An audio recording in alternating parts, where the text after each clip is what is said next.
I know it hasn't been exactly 15 practices, but how have the guys been able to use this in your mind to help them in the long run? I think they've done a nice job. We're about to break away from spring training. We're about to go totally into a bowl preparation for West Virginia starting tomorrow. But I thought they did a nice job. They handled it well, and this is the closest that a lot of these guys will ever come to being an NFL player. No school, all football all day, and I thought they've done a nice job. It seems like they've all spoken about the intensity level of these practices being relatively high. Has that been something that you've noticed where the guys seem to be really intense, really focused on what's being? I think so. I think they're ready to go. We haven't really banged a lot, but I think they're all encouraging and they all want to bang, and I'll see if I can give them what they want tomorrow at practice. What's it been like starting to maybe explore some of the possible configurations for your offensive line next year? You know, it's been interesting just looking at it. I'm not going to get into great detail, but we've got to make sure it's like a jigsaw puzzle. We want to find out where the pieces fit and try to give us the best offensive line that we can possibly have. I guess, how many guys are you trying? It seems like tackle's a spot you got to figure out. You got a lot of interior guys. How many guys are you trying out there, and like what are you looking for this time of year? Well, we could be looking for a fantastic transfer offensive tackle, somebody that can keep a lot of guys in their own spots. We're just going to have to see how it all fits with the back half of recruiting of what we can acquire and how it all looks when we start working within spring ball. What could someone like Darius Tisdale do to prepare himself to fill such a role? Well, I think that Darius, along with our other freshman recruits and some of the other young men that we may bring in here, are going to all have an opportunity to show us what they can do. And if they do it really well, then they'll have a spot and we'll work from there.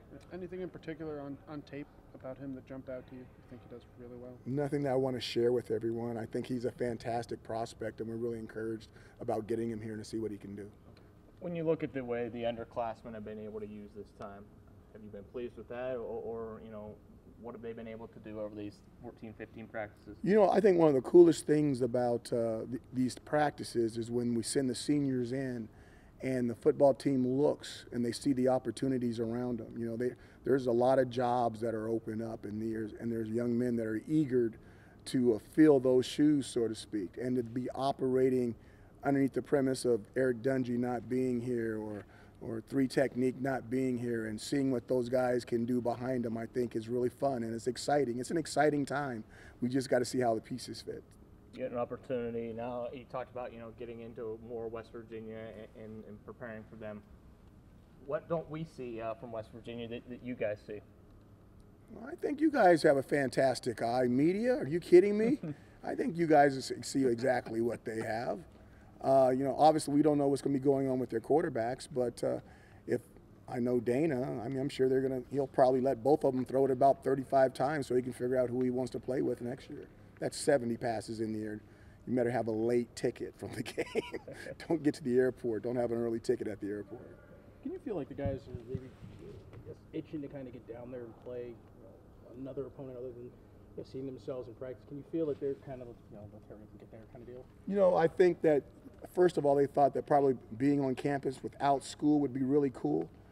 But when they realize they're on campus for a week and there's no student body here and they're just hanging out with themselves and everybody else in the community, that I think they're ready to go somewhere else. And they'll work here a couple of more days and we'll give them exactly that opportunity. How difficult is it to, you had to prepare before for Will Gurr, but how difficult now not knowing either one of these quarterbacks and having to prepare for that? It's more difficult. We don't have any tape. We got 11 plays on one kid. And, we got a transfer from Miami. There's an elite 11 guy. It's difficult. We're flying blind. But, bowl games are like that. It'll make it even more fun and more interesting. Haven't seen Antoine at any of the open practices. Anything you can share and kind of what's going on with him? It's kind of this status quo, same thing that's been going on. On Monday, I kind of thought he might not be playing, and you pushed back on that. Do you expect him to be playing, or do you not know at this point? Right now, I would imagine that he's not going to play. Okay. We're going to switch gears a little bit. I asked the boys about, their favorite Christmas gift. You being a dad, and giving out any pushback from the daughters of the bad Christmas gifts that you gave along the way?